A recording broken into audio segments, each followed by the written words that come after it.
All righty, I'll call to order the 424th regular Planning Commission meeting for March 18th at 7:01. Could you take roll call, please? Yes, 1 second. Commissioner Ivy, Present. Commissioner Valerio, Present. Commissioner Peters, Present. Commissioner Reiswig, Present. and we have a quorum. We have a quorum and we have excused absences for Commissioner Tan and Commissioner Stepper. They called in and said they wouldn't be able to make it. Perfect, thank you. As usual, we do have a fairness doctrine on our opening items. We are not making any decisions tonight, so I'll take us to opening public comment. I don't see any public in the room. Is there any public online? There's not. Okay, perfect. So then we can consider the consent agenda. Do you want me to do a reading of what's in the consent agenda? Sure. Okay, so we would be approving the minutes for March 8, approve the agenda, sorry, for March 18th, 2025, approve the minutes for February 18th of 2025. Are there any questions? Okay. Hearing none, I'd entertain a motion. Commissioner Reiswig, motion to approve.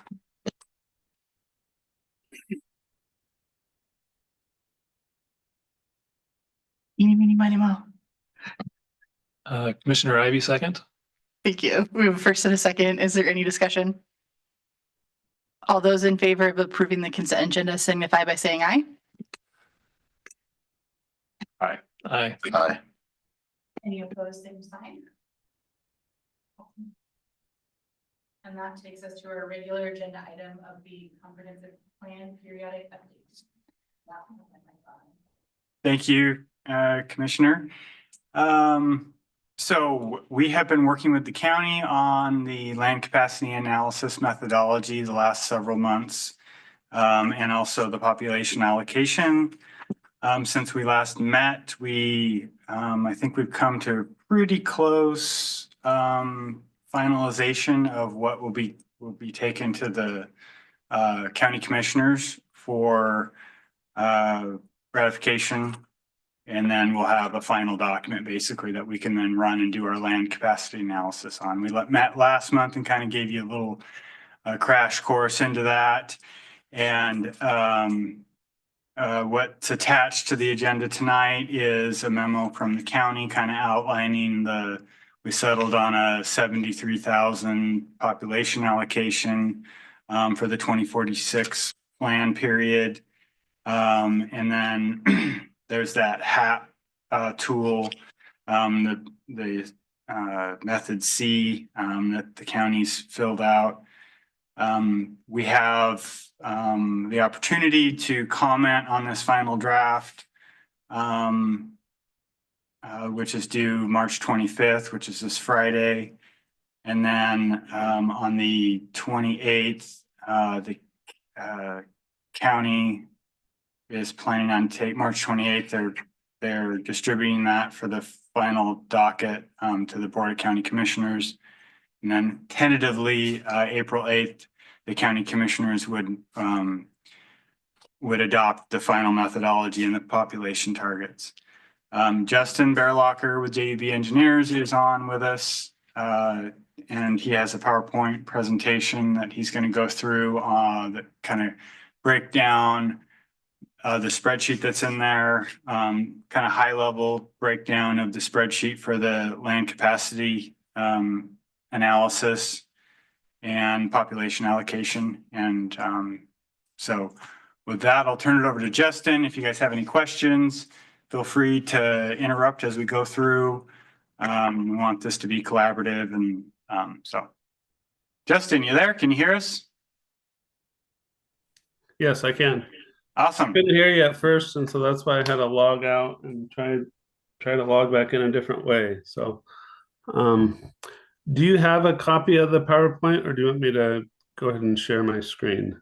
Go ahead and share your screen. I think that might be easier for you to roll through it than us trying to anticipate your pace. Okay. Sounds good.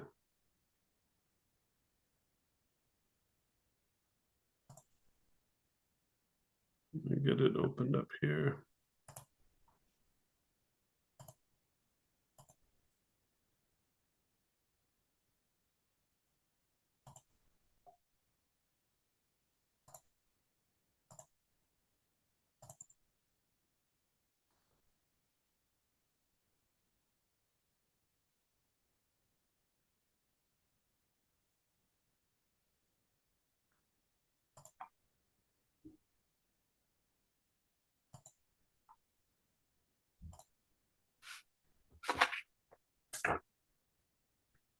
Sorry about that.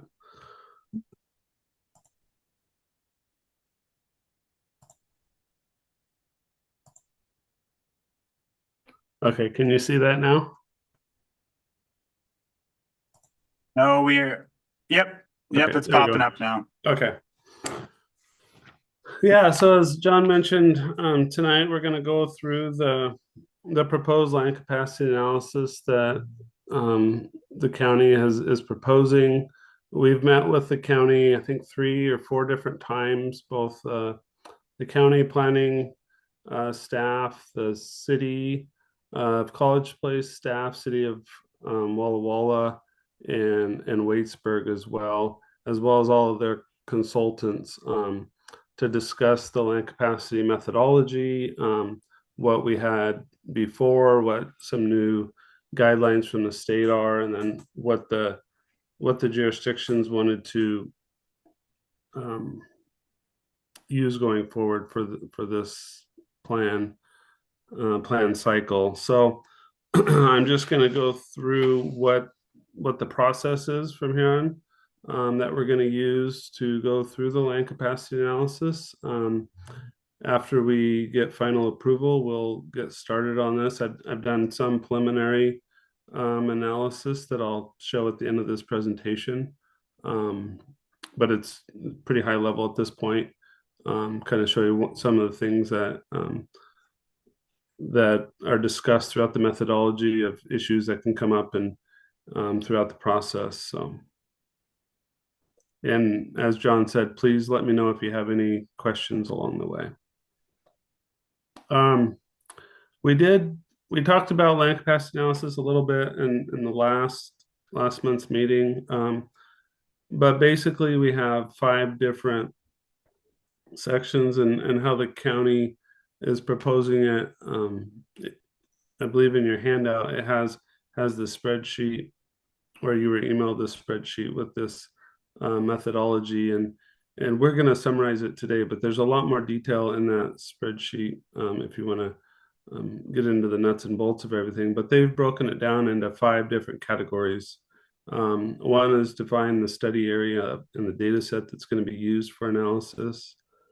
Next, we will go and calculate the developable area within the city limits and urban growth boundary for each parcel.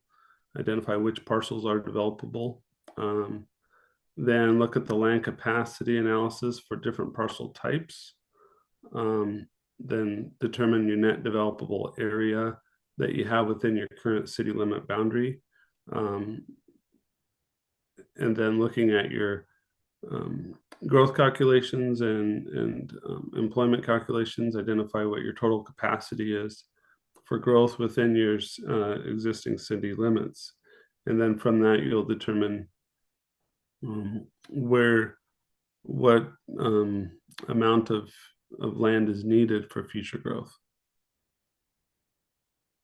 So we'll just go into each of these 5 categories. We have separate slide for each of them to kind of go into the different categories and things we'll be looking at to determine each one. So first, we will define the study area of the data set. So this is determined. We'll be using the current city limits and urban growth boundary of the city for our analysis. And then the base point in time. So as communities grow every year, we do zone changes and land use changes. And so for this analysis, we're making a cutoff point of December 31st of 2024. So anything that's was approved at that point is what we'll use forward in this analysis.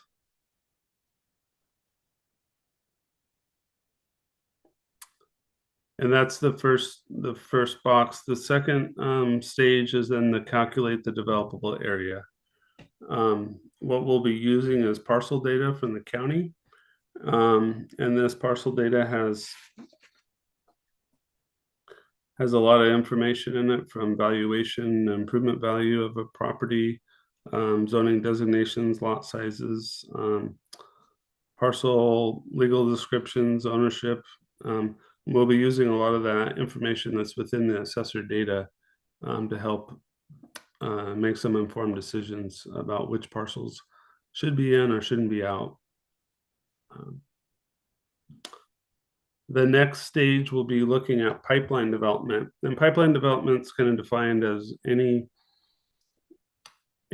development that's been proposed that's either that's been vested between 2020 and 2025. So if that's a short plat or a long plat subdivision, or a preliminary plat that's been submitted and approved, but they haven't done a final plat on it yet. Those lots and the development strategy for that site is still going to be vested and it's considered as a pipeline development. We've also added a section in there that's gives a jurisdiction the ability to look at pre-application projects. So if a developer has actively been talking to the city and meeting with them and knows a project that they want to have, maybe even has some conceptual designs, densities for that development, those can be considered a pipeline project too. So an example of a pipeline project that we've been working on is with the Lakeside group out of the Post Falls, Spokane area. They have the McKiernan property, which is south of Majonier, near that lift station, near where the new school site would be. There's about 130 acres that they have there that they want to do 924 units on. So that's about 7 units to the acre overall. But they're planning on like a mix of different housing types, so single family and multifamily, townhome and duplex. So those we would include that in a pipeline development. The villages of Garrison Creek, the phase that's being built out right now, would be in that pipeline development for vested property projects already. We can also consider pipeline commercial projects that we might have an approved site plan on, or approved PUD, like the development off of Whitman south of Home Depot, that we have the 180 unit apartment complex, but the other half of that 20 acre site is a mixture of different commercial uses. So we can also factor that in. Okay. All right. Yeah. So then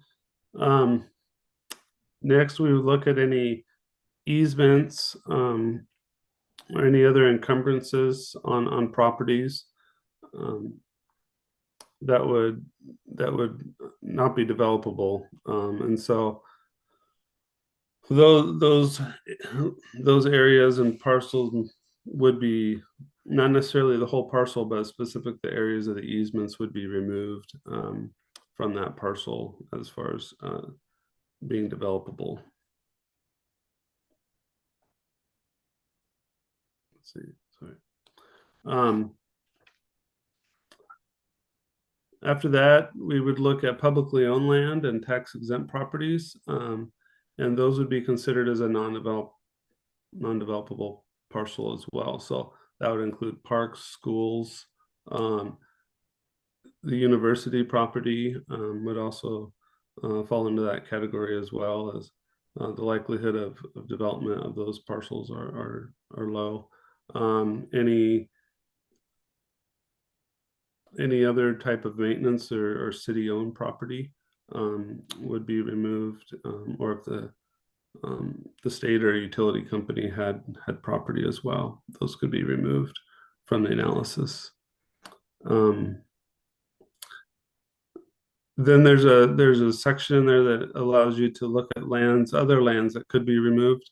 That would include gas stations and condominiums, and then any other specific types of developments that are unlikely to develop or redevelop. Some of the reasons for adding the gas stations and condominiums, in the literature, it says,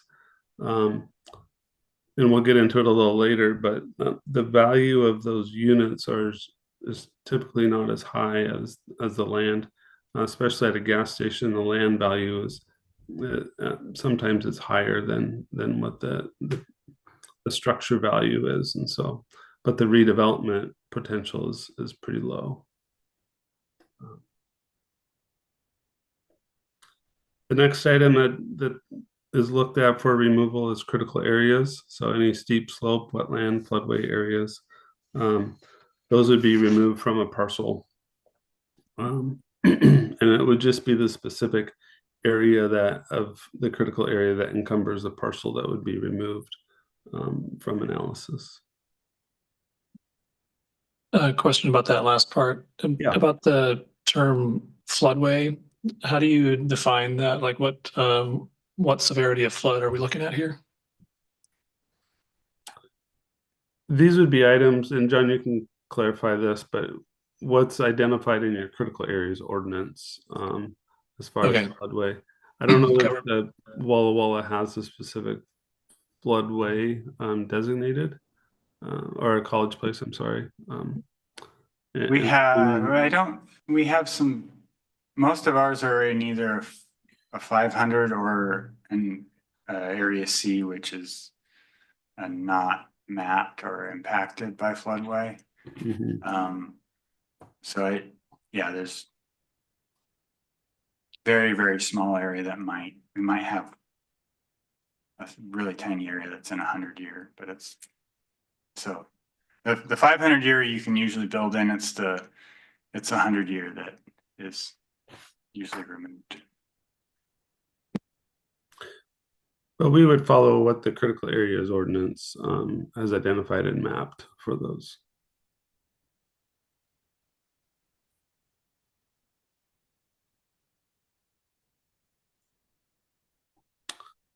And then in addition to critical areas, depending on your regulations, there's a buffer area beyond what the critical area covers that could be removed as well. And then as we identify all those vacant parcels and parcels that would be removed, then we can identify what the actual developable area and developable potential is for each parcel by zone within the city.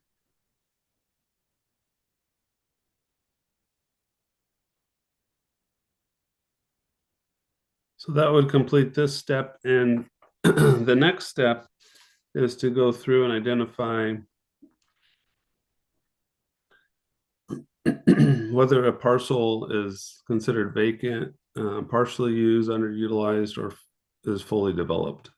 A vacant parcel is a parcel that doesn't have any development on it, or has a building value that's less than $5,000. So the structure on there is a low value. The next category is partially used. These are parcels that are a larger parcel with typically a single family home on it that potentially could be subdivided or short platted into into multiple lots. And they've identified this as there's two different type of categories. One is the small lot partially used, and that's a parcel that could be based on zoning requirements and minimum lot size, but it could be developed into 3 to 8 additional lots. And then there's also a caveat there that some of these larger home site or larger lots might have a really nice house on it, or more, which would make it more unlikely to redevelop. And so they did give a caveat of removing parcels that have an improvement value that's greater than the 93rd percentile of the jurisdiction's improvement values. So that could take out some of those higher use parcels that are on a larger lot. And then we have partially used large lot, and that is a large lot with an existing use on it. But the size of the lot would allow for 8 times or more additional lots based on the minimum lot size. There is a little bit of, we did have a lot of discussion with the county to be able to make some justification decisions on different lots. This is something that came up before, and that would be based on the right of way and access to a lot, whether or not you could get direct access for some of these smaller lots. Also, if there's direct access for utilities to these lots, if it's going to be a big burden to extend utilities to some of these partially used lots that are identified, that could be justification to not consider them as partially used.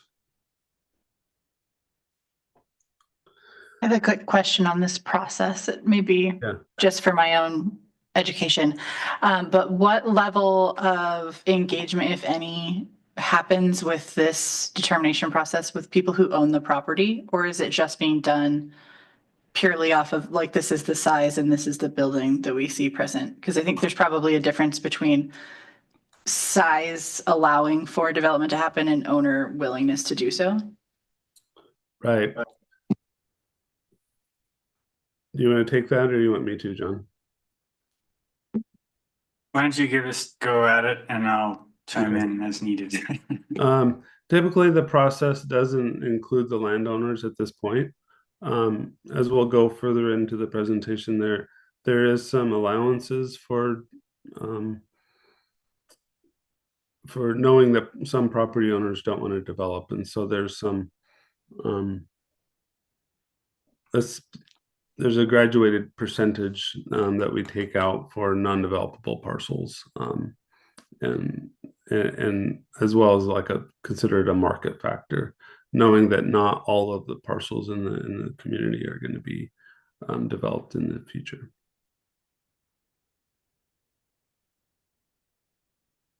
So we don't typically, when we're doing this analysis part, we don't typically engage with property owners. It's usually after we've done the LCA and if we determine that we don't have enough capacity within our existing city limits and within our UGA, that we then have to figure out what properties we want to approach to bring in. And that at that point, I mean, we are talking with some properties that we know have interest in coming into an urban growth area and developing, but most of this analysis has to do with what's in our existing city limits and then the UGA. So this is my first comp plan, so if I'm getting too far into the weeds, let me know. But what I feel like I'm hearing is we would make the determination on if there needs to be additional UGA acquired based off of the capacity, which we're determining based off of the size of a property. you're without knowing if a property owner would be willing to develop. So we could hypothetically choose not to pursue picking up additional UGA under the false understanding that we have the ability to develop land that's already in the UGA. Okay. Yeah, that's how the process is. And like I said, there's some fallbacks that we'll go with to consider non-developable parcels that will give you some buffer for future growth, and that also accounts for a market factor as well.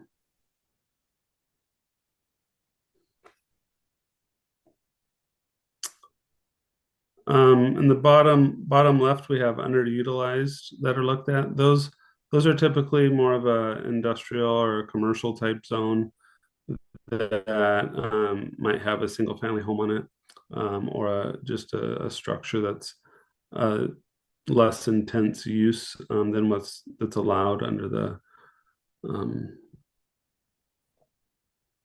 current zoning designation. And then fully developed is just a parcel that's developed per the code and is not likely to be developed, be redeveloped at all. And those will all be removed from the analysis.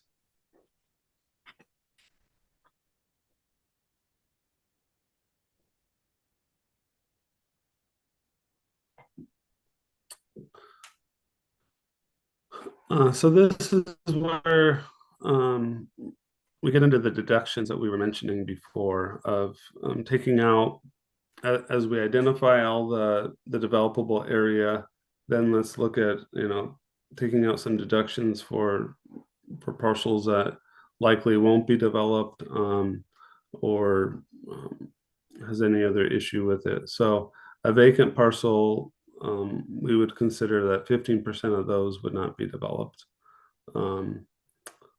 We talked about the small lot and large lot partially used lands. That was on a different scale. So 25% of the smaller lot partially used would not be developed, and 15% of the large lot partially used would not be developed.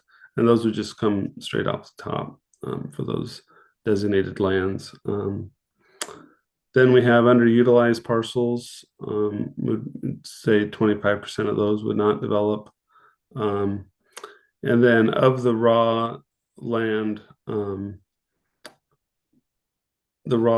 for the vacant development, we can take out a certain percentage for roads and utilities and future parks and other future types of public space, whether it's another school or another public development. So that would be between 15 to 30%, depending on the circumstance of the zone, the density that you would develop, what the road standard is. And what we've done in the past is looked at what current development trends have been to help determine what that infrastructure deduction would be. And then coming back, Justin, was that supposed to say 15 to 30%? That might be a typo there. That's a big swing. Yeah.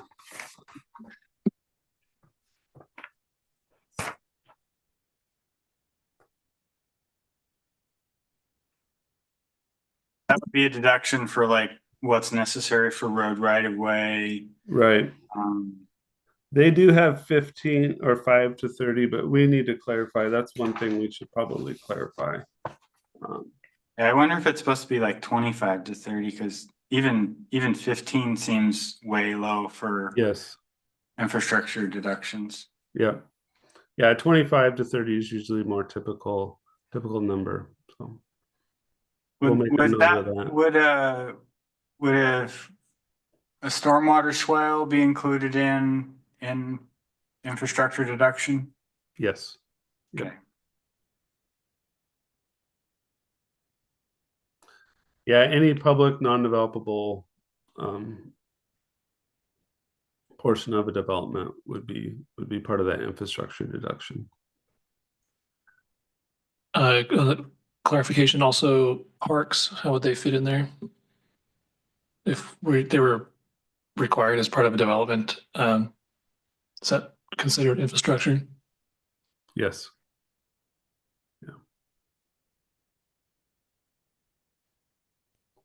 So for instance, if we have a requirement of, do you recall what the requirement is in what we're proposing in our park plan for development?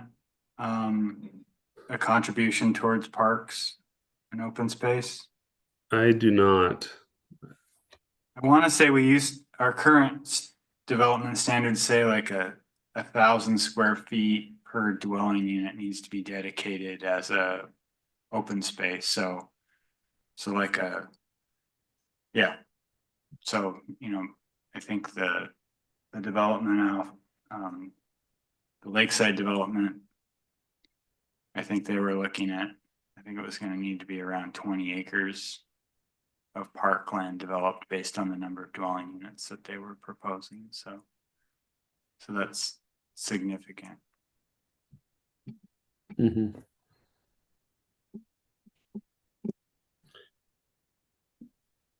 So typically what I've done for these is looked at a few current developments that have happened within each jurisdiction, and then calculate out if we're close to this number or not. And then, taking out all the public right of way and other dedicated lands, for swales and other, and just do a check on whether or not this 25 to 30% is correct. And if not, that's another justification item that we could use.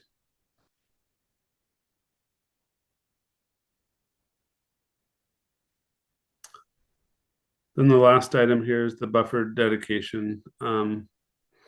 This comes back from the previous slide of looking at what the buffer requirements are for different critical areas and the percentage of how much of that land could be not developable, and taking that portion out. And that's going to vary depending on the critical area and the location.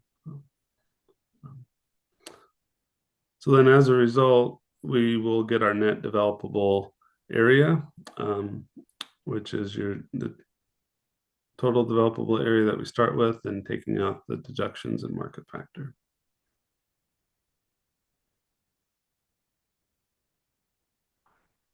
After that, we'll go into our last phase of identifying the total capacity. And what we'll be looking at for that is what the residential density is for each zone, how much vacant land or developable land we've identified for that zone, to determine what the capacity is, and then doing the same thing for commercial land, looking at the floor area ratio and the developable land available for that, what employment capacity is, population capacity, and then so what's available, and then what's proposed for new growth. And then at the end, we'll get our growth comparison, which will compare the capacity that's available to the projected growth. And then we'll identify whether there's a surplus or a deficit. If there's a deficit, then we need to be looking at areas of where the deficit is, what can be done with current zoning, and then also where could that future growth go. And that's what John was identifying earlier about. At that point, we would be reaching out to different landowners and look at where potential development trends and where utilities are for the city and where you'd want to go. Justin, do you know what like people per household, what the number is we're gonna use for determining what our capacity is? I think it's in the 2.4 range, I recall seeing. And that number might change a little bit because with the state housing tool, they've done some long-term projections on what housing trends are. And they're identifying that in the future, the household size is going to decline a little bit. So I think it's around the 2.4 range. Would we use multiple numbers based on the housing type we're planning for? So would we use a lower number for like apartments, or is that just an average across the spread? of No, different that's a housing great types? question.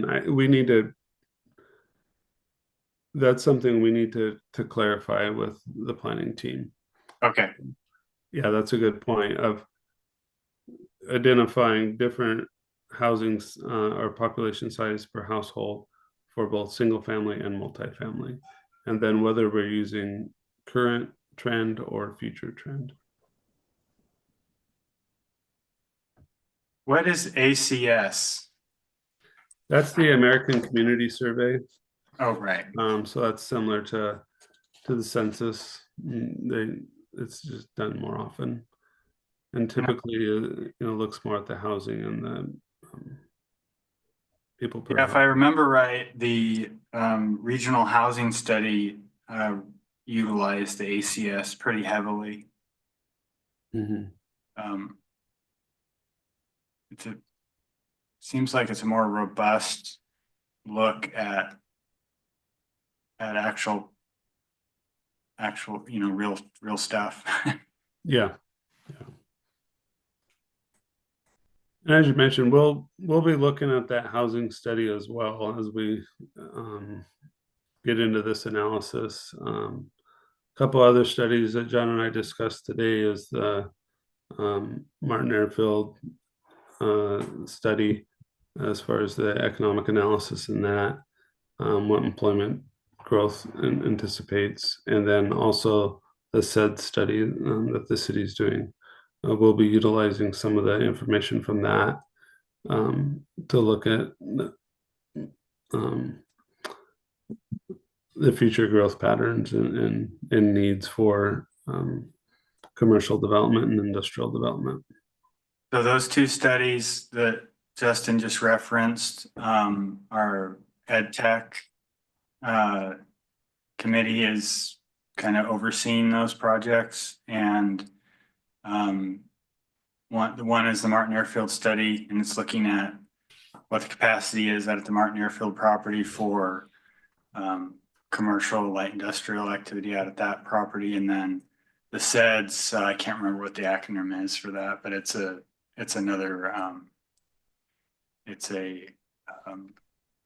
comprehensive economic development. Yeah. So they'll be helpful when we're trying to figure out if we have enough employment capacity. Yeah. And we will bring those final documents to you guys as part of the comp plan, just in terms of, you won't oversee or be asked to adopt them, but we'll use them in the comp plan.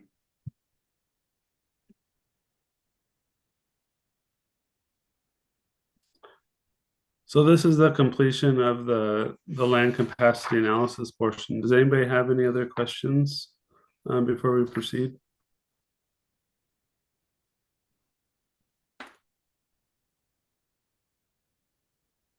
I do not have any. I think we're good. Okay. John, do you want me to jump into the map that looks at some of the vacant lands now, or complete with the population discussion? Well, yeah, go ahead. If you want to pull up the map that you were working on this afternoon, just kind of, because that does kind of tie into what you just talked about. Yeah. Yeah. So can you see the map now? No. No. Okay. Let me stop sharing and then reshare that screen.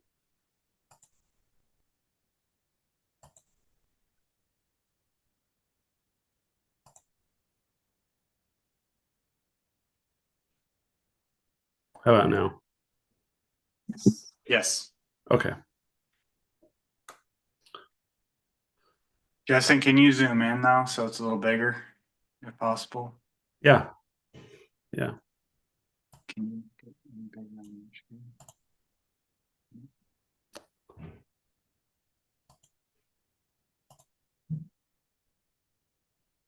Okay. So this is just an initial real quick look to give you kind of an idea of what we're looking at for the developable versus non-developable lands, and then kind of some of the process that we'll have to go through.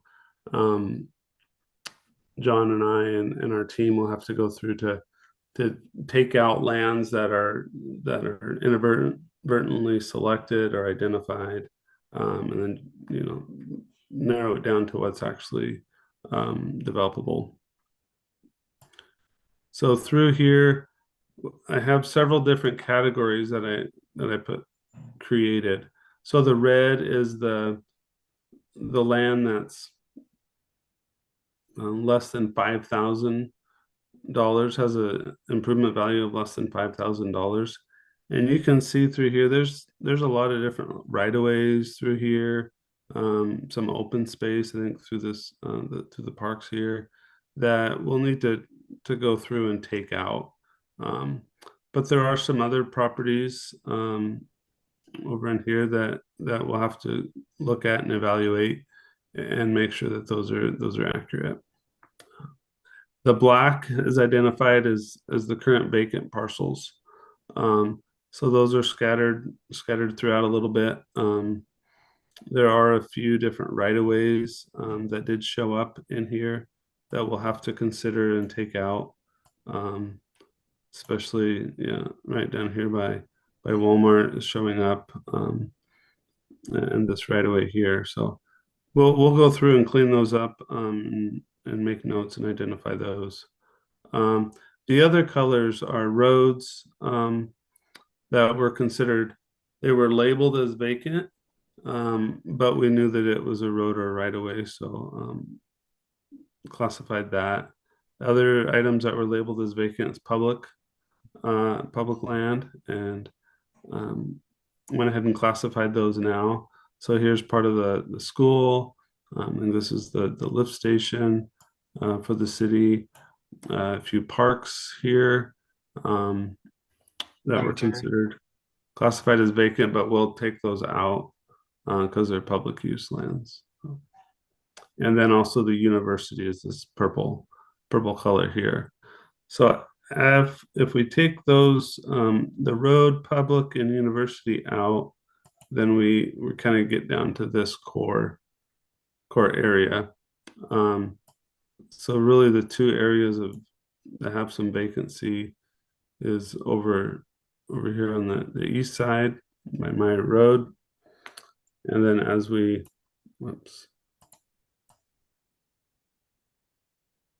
come to the south, this is that property that John was talking about, the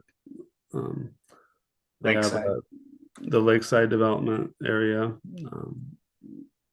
That will be a pre-planned project.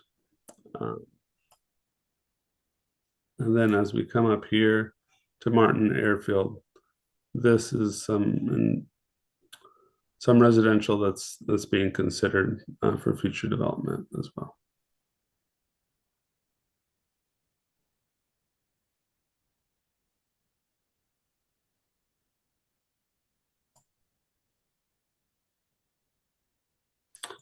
But overall, as you look at it, there's not a lot of area for future growth at this point. We have these two larger parcels, and this area up here. But other than that, that's where the future growth is projected to go. Unless we can get some more land available. Of those three areas, so the black area up by Home Depot is what I was mentioning earlier. We are still actively speaking and there's approved plans for the villages at Fort Walla Walla apartment complex. So that's 180 units on 10 acres. And then there's the commercial stuff that they have conceptually site planned and approval on. And then the Martin Airfield property that's in red, that part that's in red is residential, most of that.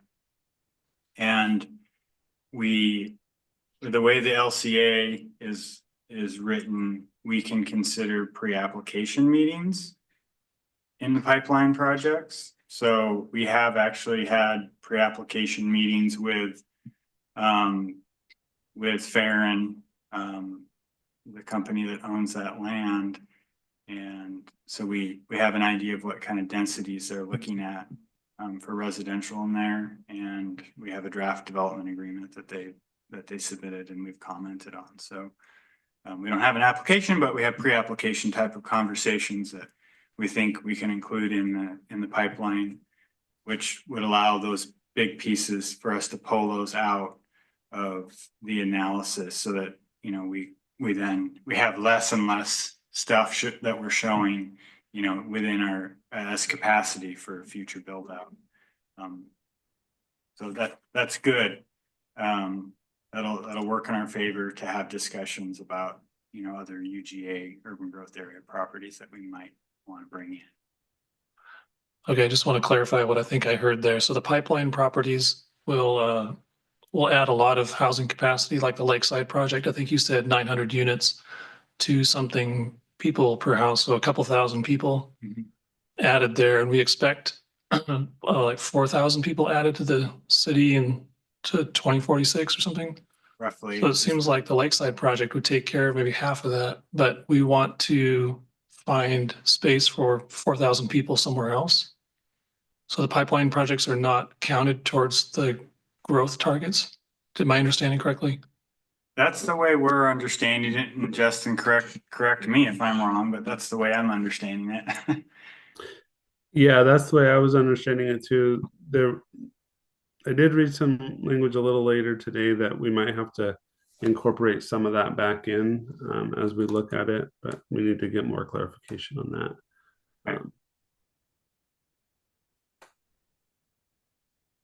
that. We are trying to loosen the housing market up a little bit here because it is so tight right now. And we have, you know, essentially, you know, less than a handful of developers that are kind of holding on to the land that has development potential, and you know, we can only do so much to encourage them to actually, you know, start building things. And so that knowledge would inform the factors we saw before about the likelihood of things being developed, correct? Right. Yes, but it wouldn't necessarily be, see, like these are two very large parcels. So I wouldn't necessarily just pull out those parcels, but with a portion, it takes out a portion of the total area.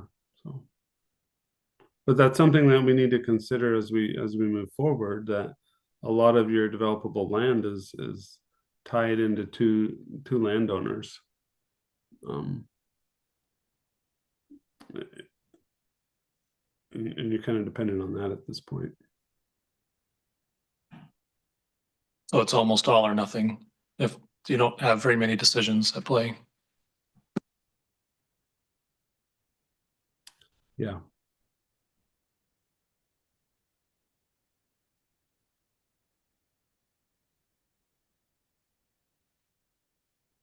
So in our next meeting, you know, we will be further along with this and have a more detailed analysis prepared for you that shows where which parcels we have taken out, not considered, and which ones or have been added based on whether they're partially developed or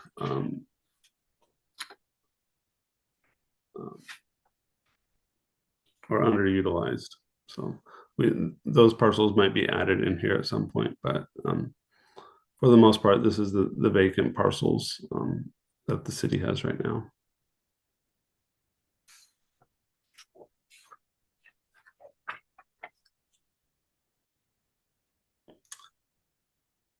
All right. Anybody else have any questions?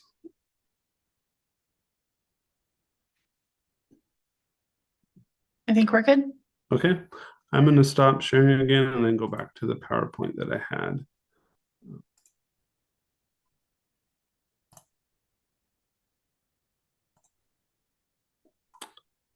We just had a couple more slides here that goes over the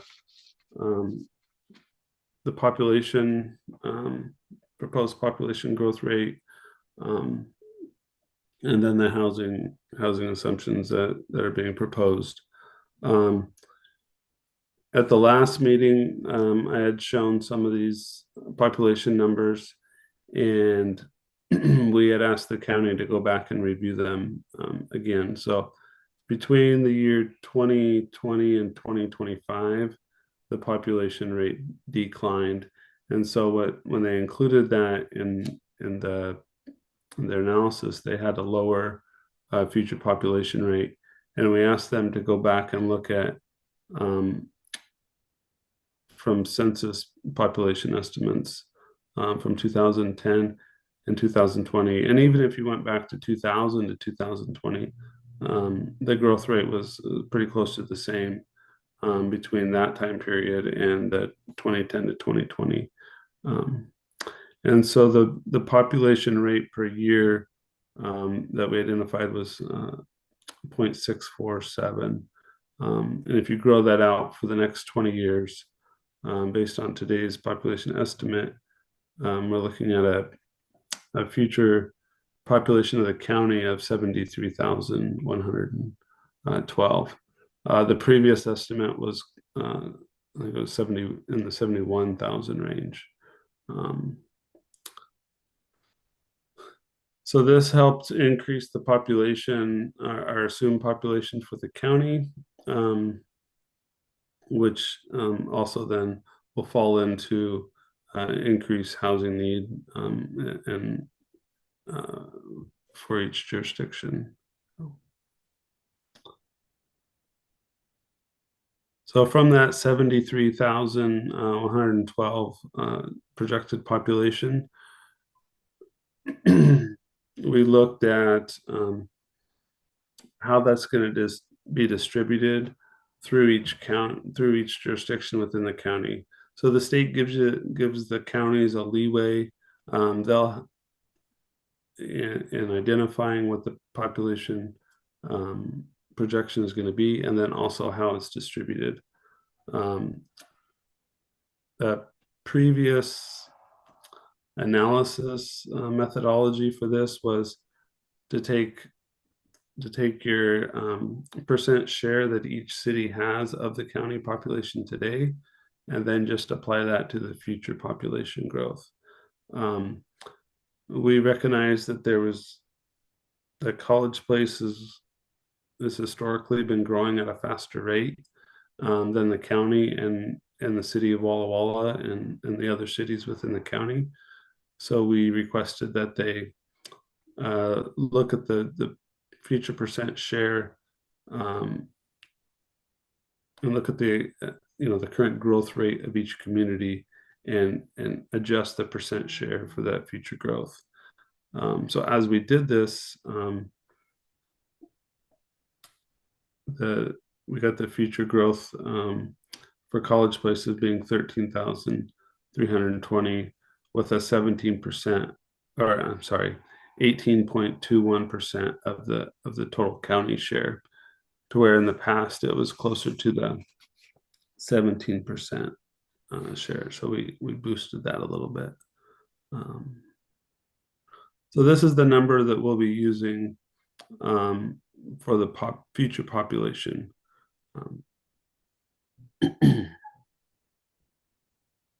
Just 13,320.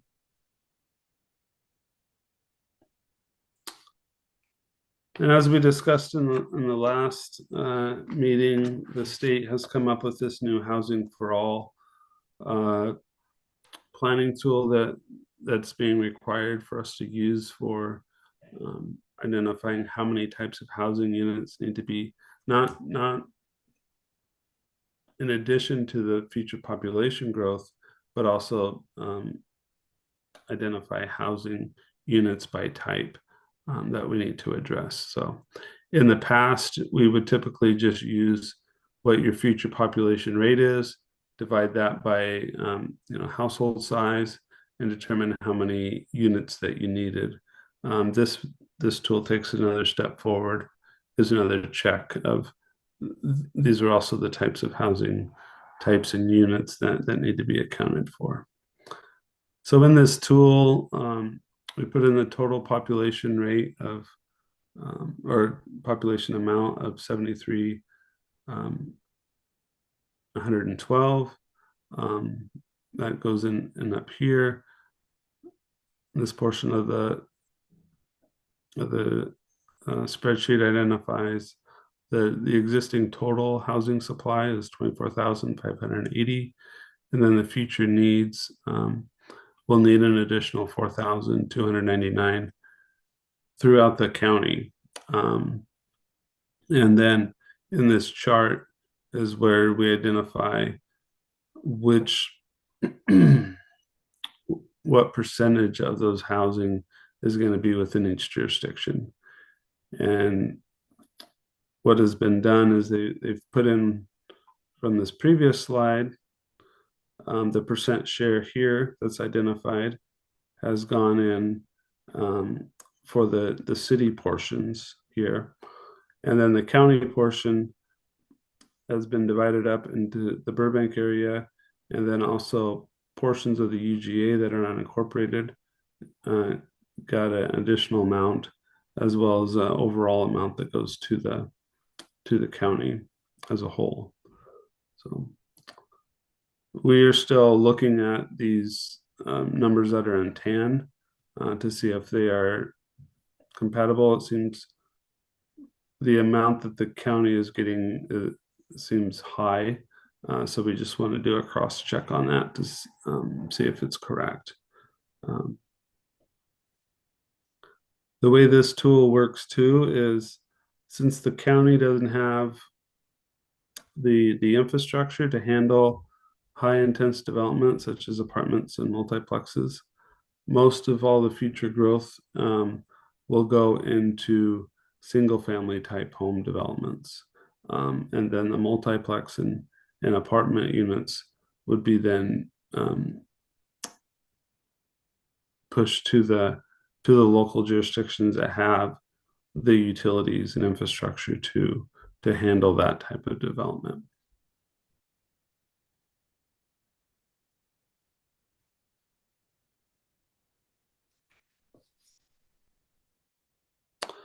So that was the end of the presentation that I had. Is there any questions regarding the population and the housing forecast? Yeah, question. So I apologize, a little hard to read, not very familiar with the spreadsheet, although I did see it last month. Does it say that for College Place, total units allowed is 700 something? Yeah, 781. Allocated. Sorry.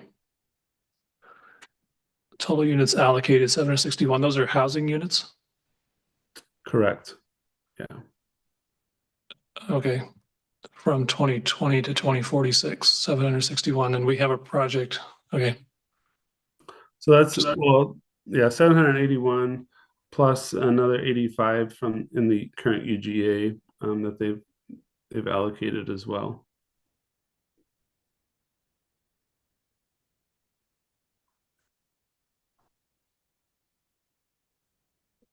Sorry. Yeah, so I was just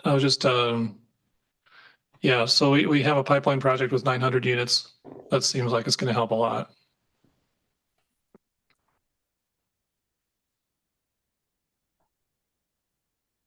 Yeah. But again, one thing that this is showing that a lot of those units are going towards single or multifamily. And that's a balance that we need to work through as we go through the next phases of the project. Is how do we account for what's being identified in this allocation versus what the population is and the housing household size is, and balance the three of those together.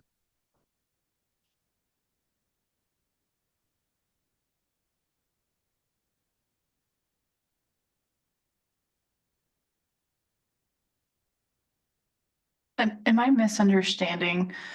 Because when you asked the question, I would have thought we would need the number to be higher than 900 to account for that development. Am I misunderstanding? Or like, is a lower number better? We want the number to be higher as Okay. much as we can. Thank you. The other thing to just keep in mind is just because somebody has a pipeline project like that, they may take longer than, say, this 20-year time frame to build it out, or they may say, hey, I'm the only one that can build in here and not everybody wants to buy from them. So there's some market forces that kind of drive some of this as well. Correct. That's where we had that deductions page that talks about different market factors and stuff that not all of that property would be developed in that time frame. Right. So what I hear you saying then is that it's possible for that pipeline project owner to kind of slow roll the project so that the supply is in their favor. Yeah.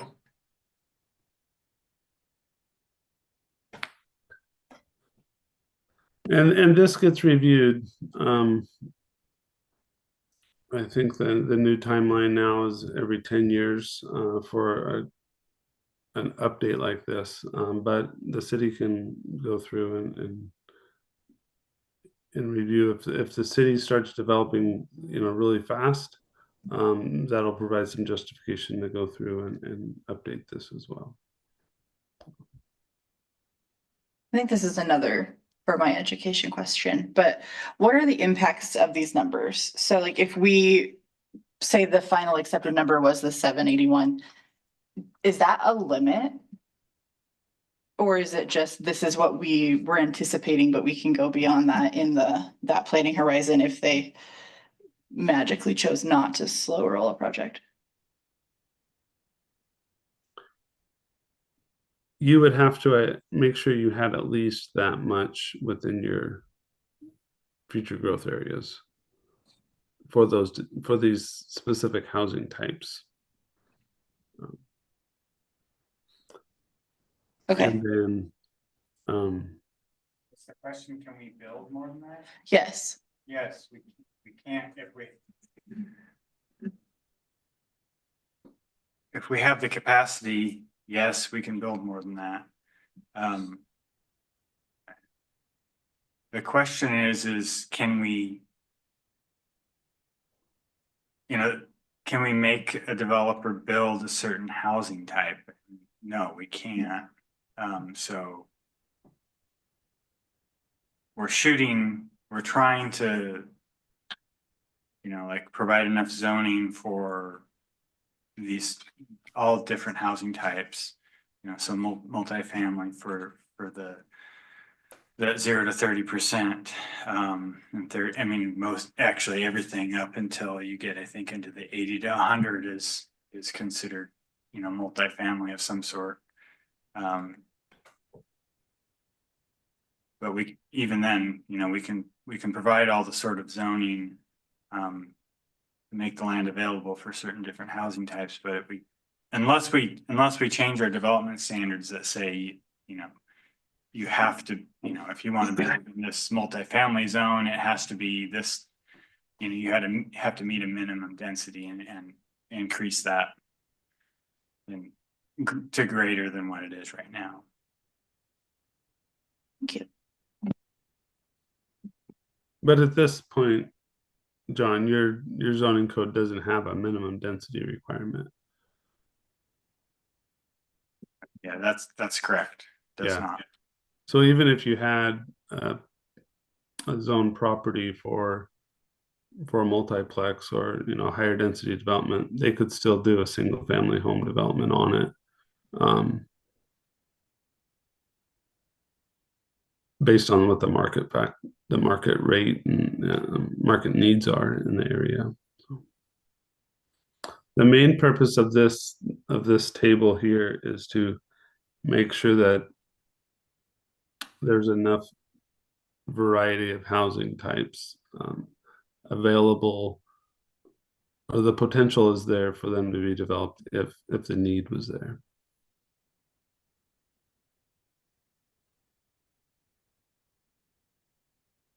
And the whole point that the state's trying to do is get more affordable housing. Whether or not this is, and this is a blanket wide tool being used. So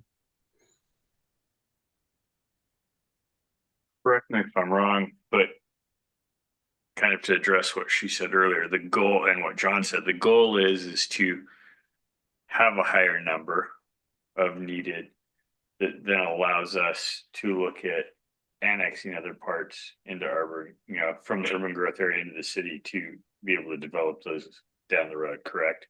Yeah, to provide, greater options for development to happen so that we're not so reliant on, one or two property owners that, may or may not even be a developer. They could just be a big landholder. So that's where I think Justin and I getting a better understanding of how this pipeline project, how that will factor in, because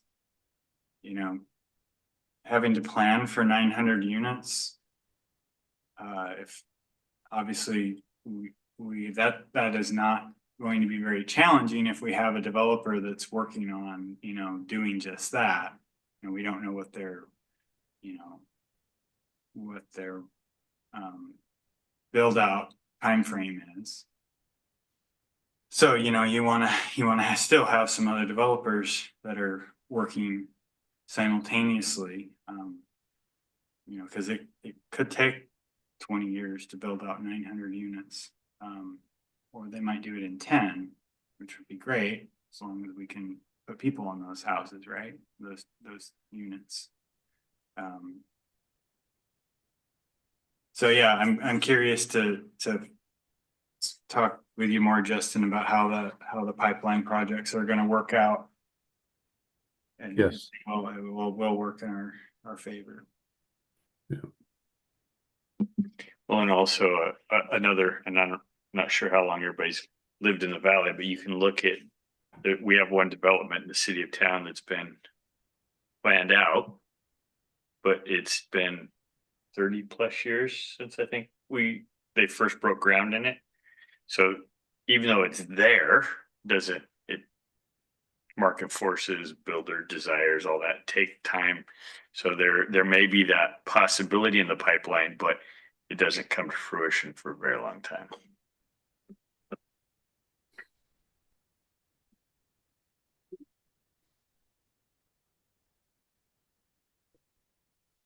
Any other questions for Justin?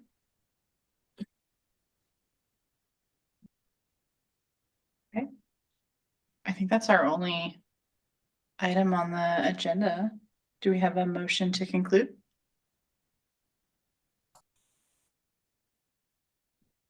I would say before I make a motion to conclude, is there anything else, updates or new, John, that is worth sharing at this moment? No, I would like to thank Justin for coming tonight. Thank you, Justin.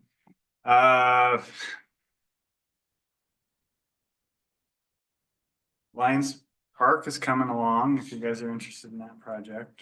They've been pouring a lot of sidewalks of late, the pathways around the park. The pond inlet structure is completed and we haven't started filling it yet. There is water in it from groundwater that comes into it, but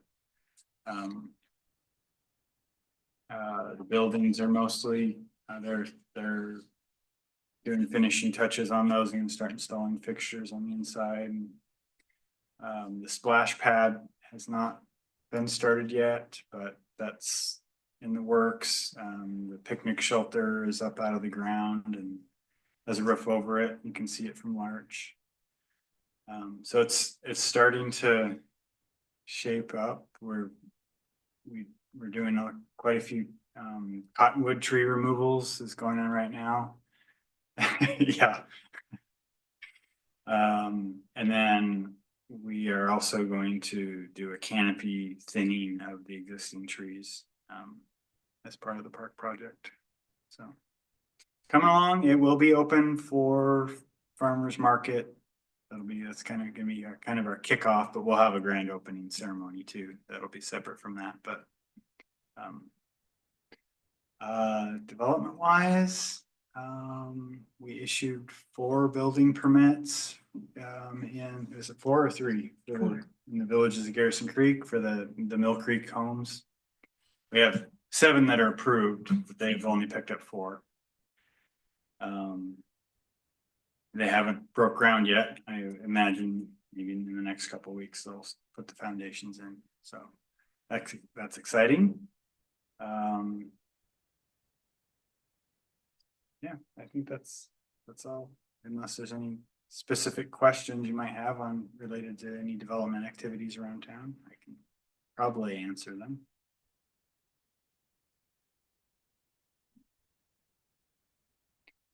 We are working, I don't remember if I mentioned this last time, we are in the process of onboarding with a new software, Tyler Technologies, and it'll have a web interface platform where you'll be able to apply for permits online. And it has a workflow in it for city staff and the review process. And that's been very intense process of getting that going. But Michael Merritt has been, our senior planner, has been very instrumental in helping get us to the finish line there. So I think we're shooting for July for a go live. We might push it out another month, maybe. We'll see how things go, but it's exciting for us, but also terrifying. So I think that's it.